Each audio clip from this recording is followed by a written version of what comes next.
మా ఇంట్లో వంట నేను చేసుకుంటాను, నువ్వు వెళ్ళు. అత్తగారికి జావ కాస్తున్నానండి.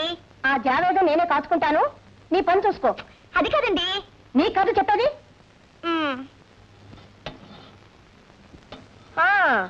అప్పుడే వంటగదిలో ప్రవేశించావా తల్లి?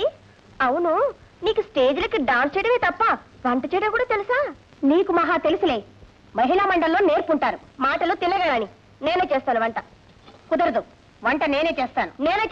నీ కథ చెప్పేది నేనే చేస్తాను. పెద్ద కోడలు నేనే చేస్తాను. అదే కుదరదు. వదిన గారు, అమ్మకి ఎలా వంట చేయాలో మా ఆవిడికి బాగా తెలుసు. అందుకని ఆ మాత్రం వంట మా ఆవిడికి తెలుసులేరా? అది కదన్నయ్య, మా ఆవిడైతే కాస్త పొదుపుగా చేస్తుందని. అంటే నేను దుబారా చేస్తానా? అలా చేసినా మా వారు తెచ్చిస్తారులేండి. చెప్పండి. ఆహా, ఇచ్చారుగా. పార్వతీ పరమేశ్వరు లాంటి అత్తమావల్ని దిక్కులేని వాళ్ళని చేశారుగా. మీరు మాత్రం చేసింది ఒకటి మహా. ఓపి, మీ ఆవిడ్ని కాస్త అదుపులో పెట్టుకో. ఆ పనేదో నువ్వు చేస్తే మంచిది. గీత, మర్యాదగా బయటికి నడు. నేను వెళ్ళను. ఏం చేస్తావు? ఏం చేస్తానా?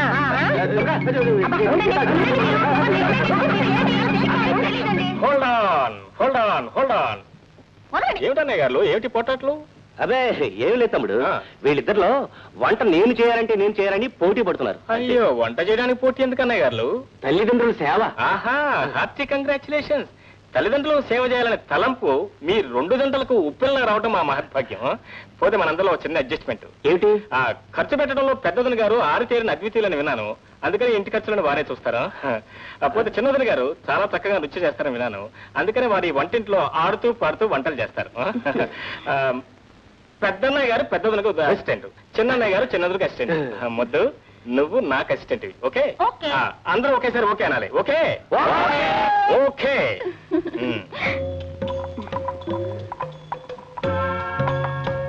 ఏమండి, ఇంకా పప్పురు కూడా కాలేదా? లేదు గీత, డబ్బు పని చేశాను కానీ రుప్పుడు పని మాత్రం ఎప్పుడూ చేయలేదు. జన్మలో మర్చిపోలేనని పిండి వంటలు చేసి పెడతాను. నేను చూస్తాను ఏ కోడలు వాళ్ళని మెప్పిస్తుందో. చూడు చూడు, త్వరగా కానివ్వండి.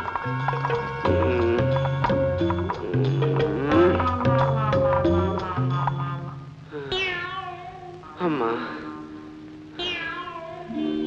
అబ్బా, జీవితంలో ఎప్పుడూ పప్పు రుబ్బలేదు. ఇవాళ నా కర్మ కాలిపోయింది. నా వల్ల కాదు దేవుడు, నా వల్ల కాదు. తప్పే ఉందండి. 25 లక్షల కోసం పప్పు రుబ్బారు. ఇంతకు పప్పు రుబ్బడం అయిందా?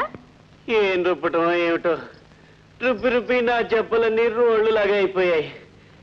కాస్త అమృతాంజనం తెచ్చి కాపడం పెట్టు. రేపు ఆ డబ్బులో వాటా వస్తే ఇవన్నీ మర్చిపోతారు. అంతవరకు అమృతాంజనం రాయవా? నో డార్లింగ్, అవతల నాకు వంట పనుంది. వస్తాను.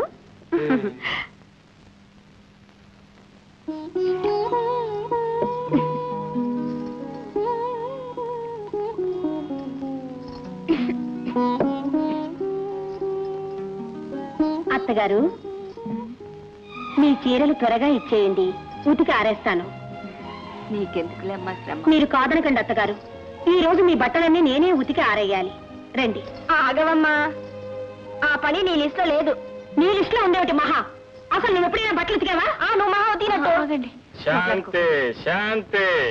చూడండి వదిన గారు, శాంతియుత సహజీవనంలోనే సంసార సౌఖ్యం ఉంది. అవును రేఖ? What's your problem? ఏమిటి మీ సమస్య? ఇంట్లో బట్టలు ఉతికే పని ఎవరిదో మీరు చెప్పలేదు. ఓహో, ఐఎమ్ సారీ వదిన గారు. మీ సేవా తత్పరత ఇంత త్వరలో ఇంత లెవెల్ వృద్ధి చెందుతుందని ఊహించలేకపోయాను.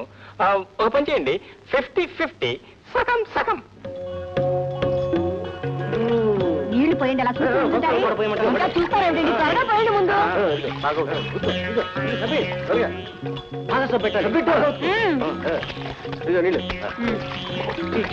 పోయండి. గట్టిగా పిల్ల ఆవేయండి. మీద పడుతున్నాయి. చూడండి, త్వరగా వేసుకోండి. బాగా దులిపారేయండి. సరిగా వేయండి. అలా వేయండి.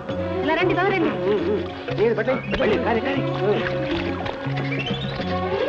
వదలు, ముందు నా బట్టలు రేఖా బట్టలు ఉతకండి.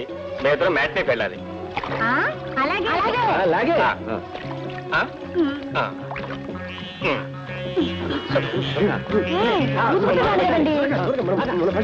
కదండి బాగా జాడించండి. నీళ్ళు నా మీద వేస్తున్నారేంటండి? సరిగ్గా చూసుకోండి, గట్టిగా పిల్లండి. త్వరగా కానివ్వండి. అబ్బా మీరు కూడా ఉతకండి, త్వరగా అవుతుంది.